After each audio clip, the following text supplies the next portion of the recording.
بسم الله الرحمن الرحيم. Assalamu alaikum wa rahmatullahi ta'ala wa barakatuh. Que la paix de Dieu soit sur vous. J'ai reçu énormément de messages me disant que l'islam est une religion de guerre, qu'il y a des versets de guerre dans le Coran. Effectivement, il y a des versets de guerre dans le Coran. Mais comment lire ces versets? Et comment lire le Coran? Est-ce que tous les versets se valent? Est-ce que tous les versets sont universels, intemporels? Dans le Coran, il y a plusieurs catégories de versets. Il y a ce qu'on appelle les versets universels, les versets sur l'unicité de Dieu, la création, les cieux, la terre, l'univers, la fin des temps, le jour du grand jugement. Et il y a les versets historiques, par exemple, comme les versets de la guerre, ou des versets sur le rituel, ou des versets circonstanciels, ou contextuels, selon le contexte. Parlons des versets historiques de la guerre. Dieu, dans le Coran, nous invite à utiliser la raison, le savoir. Quand vous discutez avec un intégriste ou un radical, la première phrase qu'il vous dit, c'est « An-naqlu qabla al-aql ». La lettre prime la raison. D'emblée, ils annulent la raison. Ils vont à l'inverse du message coranique où Dieu nous incite à utiliser notre raison. Vous savez que dans le Coran, il y a 6200 versets. Dieu nous invite dans le Coran à raisonner ou appelle notre raison 1000 fois. C'est-à-dire tous les 6 versets, il y a un appel à utiliser sa raison. Dans le Coran, vous pouvez trouver des versets qui disent « Afala yatadabbarun » est-ce qu'ils ne méditent pas? « Afala yandurun » est-ce qu'ils n'observent pas? « Afala yaqilun » est-ce qu'ils ne raisonnent pas? « Afala yubsirun » est-ce qu'ils n'observent pas? Dieu fait appel à nos sens, à notre raison. Et vous verrez que chaque fois que Dieu parle des livres ou des écritures, du Coran, de la Bible, de la Torah, il parle toujours de sagesse, de hikmah. Nous avons envoyé nos prophètes avec le livre et la sagesse. Al-hikmah, la capacité à comprendre le texte avec la raison.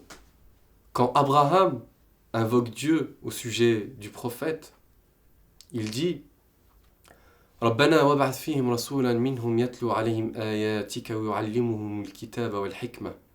Dieu envoie au peuple d'Arabie un prophète qui va leur apprendre le livre et la sagesse.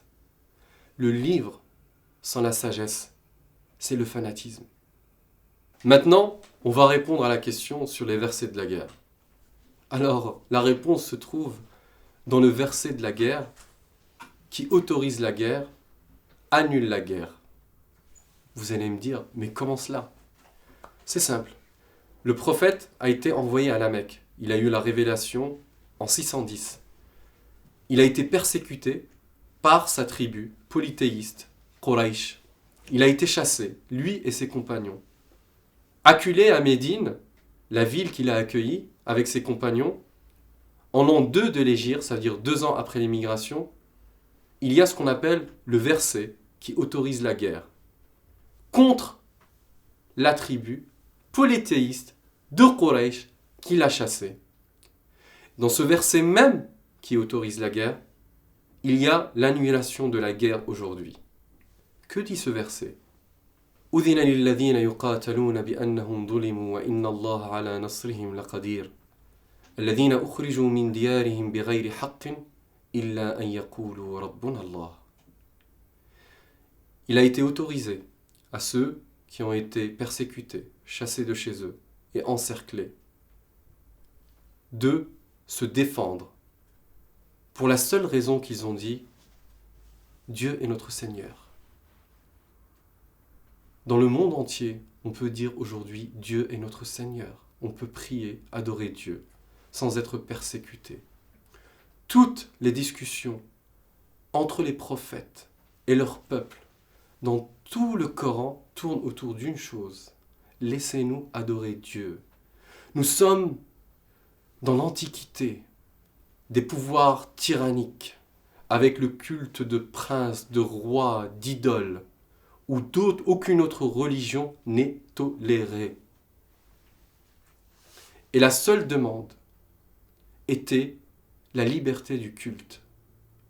À partir du moment qu'on peut adorer Dieu, il n'y a pas de guerre.